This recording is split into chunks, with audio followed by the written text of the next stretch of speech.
नमस्कार। आज इस वीडियो में प्रश्नावली 3.3 जो कि पहला सवाल इसमें है। पहला सवाल कह रहा है निम्न समीकरणों के युग्म को विलोपन विधि, किस विधि से? विलोपन विधि तथा प्रतिस्थापन विधि से हल कीजिए, कौन सी विधि अति उपयुक्त है, ये कह रहा है। ठीक है, पहले सवाल में हमें दो समीकरणें दे रखी हैं। अब इसको कैसे लगाते हैं उससे पहले आपको मैं बता दूं कि पिछले वीडियो में मैंने आपको विलोपन विधि नहीं बताई थी, इसमें मैंने आपको बताई थी 3.2 में प्रतिस्थापन विधि। कौन सी बताई थी बच्चों? प्रतिस्थापन विधि। अगर आप मेरी वीडियो लगातार देख रहे हैं तो आपको पता होगा कि प्रतिस्थापन विधि कैसे लगती है। फिलहाल हम पहला प्रश्न में विलोपन और प्रतिस्थापन दोनों बता दे रहे हैं। आगे के दूसरा, तीसरे, चौथे में प्रतिस्थापन विधि नहीं बताएंगे। क्यों? क्योंकि हमने इसमें आपको पहले से ही बता रखा है 3.2 में। ये 3.2 पूरी की पूरी प्रतिस्थापन विधि के ऊपर मैंने लगवा रखी है। ठीक है, तो पहले सवाल में मैं आपको बताऊंगा विलोपन और प्रतिस्थापन दोनों विधियां। अगर आपने समझने में कोई परेशानी हो रही हो तो मेरे कमेंट में बता दीजिए, मैं पूरी कोशिश करूंगा उस समस्या का निदान करने के लिए। ठीक है, तो पहले सवाल में हम क्या करते हैं बच्चों? पहले सवाल में हम समीकरणों को लिख लेते हैं। पहले सवाल का हल जो है x प्लस वाई बराबर 5, समीकरण नंबर 1 मान लेते हैं।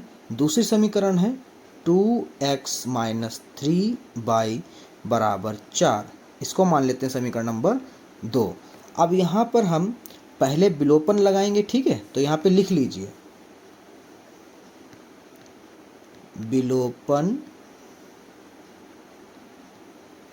विधि से। ठीक है बच्चों, अब इसमें हम बेटा आपको बता दें कि विलोपन विधि में होता क्या है। विलोपन विधि में आपका सबसे पहले इस विधि में समीकरण 1 और समीकरण 2 के चर यानी जो x और y होते हैं, इनके गुणांकों को बराबर किया जाता है। ठीक है, गुणा करके, अगर बराबर हैं तो ठीक है, नहीं बराबर हैं तो हम गुणा कर लेंगे। उसके बाद में इन दोनों समीकरणों को जोड़ें या फिर घटाएं। ठीक है, घटाने पर या फिर जोड़ने पर जिस चर के भी गुणांक बराबर होंगे वो कट जाएंगे और एक चर का मान हमें प्राप्त हो जाएगा। और जो चर का मान प्राप्त होगा उसका मान हम किसी भी समीकरण यानी पहली समीकरण या दूसरी समीकरण में रखेंगे तो हमें मान प्राप्त हो जाएगा दूसरे चर का भी। ठीक है, अब इसको करते कैसे हैं आइए देखते हैं।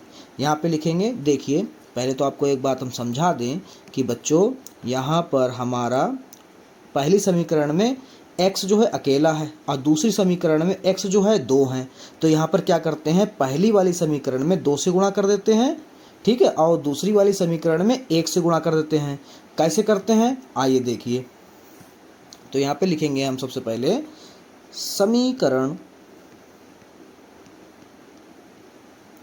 1 में 2 से गुणा व समीकरण 2 में 1 से गुणा करके। अब देखिए, मान लीजिए यहाँ पर जब हम गुणा करेंगे तो यहाँ पर आ जाएगा 2। ठीक है, तो दोनों के चिन्ह बराबर हैं यानी ये भी प्लस में होगा और ये भी प्लस में आ जाएगा। तो हम यहाँ पर घटाएंगे। जब हम घटाएंगे कब? जब हमारे चिन्ह समान होंगे। ठीक है, और जब समान नहीं होंगे तो वहाँ पर हम जोड़ेंगे। ठीक है, आई होप आपको समझ में आ गया होगा। तो आगे अब करके लेते हैं। यहाँ पे लिखेंगे गुणा करके घटाने पर। ये पहला क्वेश्चन है, मैं उम्मीद करता हूँ दूसरा सवाल जब आपको समझाऊंगा तो पूरा समझ में आ जाएगा। तो समीकरण पहले लिख लेते हैं कि x प्लस वाई बराबर जो 5 है, ये समीकरण नंबर 1 है। दूसरी समीकरण है 2x माइनस 3y बराबर 4। ठीक है, अब इसमें जो है हम 2 से गुणा करते हैं। किससे? 2 से। और इसमें जो है वो 1 से गुणा करते हैं। जब 1 से गुणा करेंगे तो समीकरण 2 जैसी है बिल्कुल वैसी ही रहेगी, मगर इसमें क्या होगा, इसमें 2 की x से गुणा करोगे 2 हो जाएगा, 2 की y से गुणा करोगे 2y हो जाएगा। और जब हम 5 की गुणा 2 से करेंगे तो हमारा हो जाएगा 5 दूनी 10, तो यहाँ पे आ जाएगा 10। अब देखिए ज़रा ध्यान से बच्चों कि ये इनके गुणांक एक जैसे हैं अब यही कटेंगे, ठीक है। जब इनके गुणांक एक जैसे हैं तो हम क्या करते हैं, मैंने अभी बताया था आपको, घटाते हैं। क्या करते हैं, घटाते हैं। तो घटाने में चिन्ह लगा लीजिए, ये घटाएंगे, ये माइनस का, ये हो जाएगा प्लस का। अब यहाँ पे नीचे वाले चिन्ह मायने रखते हैं, ठीक है। मान लो ये माइनस का है तो इसका विपरीत क्या होगा, प्लस। ये प्लस का है तो ये क्या होगा, माइनस, ठीक है। अब देखिए 2 में 2 जाएगा, कुछ नहीं बचेगा। 2 और 3 ये दोनों जुड़ जाएंगे। अब देखिए प्लस वाला कौन सा चिन्ह मायने रखता है, ये वाला, ठीक है। ये वाले चिन्ह की कोई वैल्यू नहीं रहेगी, ठीक है। तो 3 और 2 हो गए 5/। इधर देखिए 10 प्लस के अब माइनस के 4, ठीक है। तो यहाँ पर बचेगा 10 में से 4 जाएगा, वो तो बचेगा हमारा 6, ठीक है। तो 22 बराबर हमारा आ गया 6/5, ठीक है। अब इस बाई का मान क्या करें, समीकरण 1 में रख दो चाहे 2 में रख दो, किसी में भी रख दो, हमें x का मान पता चल जाएगा। फिलहाल हम समीकरण 1 में रखते हैं, ठीक है। तो यहाँ पे लिखेंगे बाई का मान समीकरण 1 में रखने पर, समीकरण 1 है हमारी x + y = 5, ठीक है। तो यहाँ पर जब हम y का मान रखेंगे तो बच्चों क्या हो जाएगा, x + y का मान है हमारा 6/5, रख दिया, बराबर में है 5। आपको पता जिसके बटे में कुछ नहीं होता उसके बटे में 1 होता है। तो सामने सामने गुणा करा लो, हर की 5 एकम 5, फिर कंची गुणा करो, 5x की गुणा होगी तो 5x हो जाएगा, प्लस 1 की गुणा 6 से होगी तो 6 एकम 6 हो जाएगा, बराबर में क्या है 5, ठीक है। फिर 5x + 6 = 5, और ये बटे में है, जब बराबर के उधर जाएगा तो हो जाएगा गुणे में, ठीक है। तो 5x = 5 × 25, ये 6 जो है इधर प्लस का उधर जाएगा माइनस का हो जाएगा बच्चों, ठीक है। फिर आगे हमारा x = 19/5। तो हमारा यहाँ पर विलोपन विधि से जो मान निकले हैं वो निकले हैं, अतः x का मान आया 19/5 व y का मान क्या आया बच्चों, y का मान है 6/5, कितना है 6/5। ये मान ध्यान रखिए। अब हम लगाएंगे प्रतिस्थापन तो सेम मान आने चाहिए, ठीक है।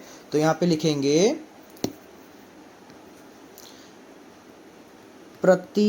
प्रतिस्थापन विधि से, ठीक है। इसमें समीकरण हम लिख लेंगे, हमारी समीकरण है पहली x + y = 5, समीकरण नंबर 1 है ये। दूसरी समीकरण है हमारी 2x - 3y = 4, ये समीकरण नंबर 2 है हमारी, ठीक है बेटा। अब हम क्या करते हैं, हम यहाँ पे लिखेंगे समीकरण 1 से, समीकरण 1 से प्रतिस्थापन में चाहे समीकरण 1 रोकें चाहे समीकरण 2 रोकें, ठीक है। तो यहाँ पर हम लिखेंगे x + y = 5, ये हमारी समीकरण नंबर 1 है। तो यहाँ पर x रोक लेते हैं, 5 ये प्लस का y है उधर जाएगा माइनस का y हो जाएगा, इसके समीकरण नंबर 3 मान लो। क्यों, क्योंकि एक चर का मान पता चल गया इसलिए। यहाँ पे लिखेंगे समीकरण 2 में x का मान रखने पर, ठीक है बच्चों। तो समीकरण 2 लिख लेते हैं, 2x - 3y = 4। अगर आपको प्रतिस्थापन विधि बहुत अच्छे से नहीं समझ में आ रही है इस वीडियो में, क्योंकि मैं जल्दी में बताने की कोशिश कर रहा हूं, तो आप मेरी 3.2 की कोई सी भी वीडियो देख लीजिए। अगर चाहें तो आप 1 शॉट देख सकते हैं जिसमें मैंने पूरी वीडियो समझाई है। ऊपर देखिए आई बटन पे टैप करिए और आपको मिल जाएगी। तो वहाँ पे प्रतिस्थापन मैंने एक एक चरण आपको समझाया है, ठीक है। अगर समझ में आ रहा है तो इसी को कंटिन्यू देखते रहिए और लाइक कर दीजिए, अपने दोस्तों के साथ शेयर करना ना भूलिएगा बच्चों। तो वापस आते हैं सवाल की तरफ। तो इसमें क्या करते हैं, x का मान रख लेते हैं 5 - y, x की जगह पे लिख दिया, बाकी सेम जैसा है बिल्कुल वैसे ही रखो। फिर गुणा करा लो, 2 की गुणा 5 से होगी, 2 पंजे 10, माइनस फिर 2 की गुणा y से होगी, 2y - 3y = 4। अब माइनस माइनस जुड़ जाते, निशान क्या रहता है माइनस का, तो 2 और 3 हो गया माइनस का, 5y = 4। ये हमारा प्लस का है, 10 उधर जाएगा माइनस का हो जाएगा। तो तो -5y बराबर -6। क्यों? क्योंकि माइनस के नंबर ज़्यादा हैं। उसके बाद में माइनस से माइनस कट जाएगा, y बराबर आ गया हमारा 6/5। यही हमारा विलोपन विधि में भी आया था। अब क्या करते हैं, y का मान समीकरण नंबर 3 में रख देते हैं, डायरेक्ट x का मान मिल जाएगा। तो यहाँ पे लिखेंगे y का मान समीकरण 3 में रखने पर, ठीक है बच्चों। उसके बाद में y का मान हमारा क्या है, x का क्या है, x बराबर 5 माइनस वाई। तो यहाँ पर हमारा x बराबर 5 माइनस 6/5, जिसके बटा में कुछ ना उसके बटा में 1। x बराबर सामने सामने गुणा करा लो, 1 की गुणा 5 से होगी तो 5 आएगा, फिर कंची गुणा कराओ, 1 की गुणा 5 से होगी तो 5 की गुणा 5 से होगी बच्चों 25, फिर माइनस का निशान है, माइनस का लगा लो। 1 की गुणा 6 से होगी तो 6 कम 6। x बराबर हमारा आ जाएगा 25 में 6 का बच्चे 19/5। यहाँ पे लिख लो, अतः x बराबर 19/5 व y बराबर 6/5 बिल्कुल एक जैसे मान निकले। तो यहाँ पर हमारी कौन सी विधि उपयुक्त है, यहाँ पे लिखो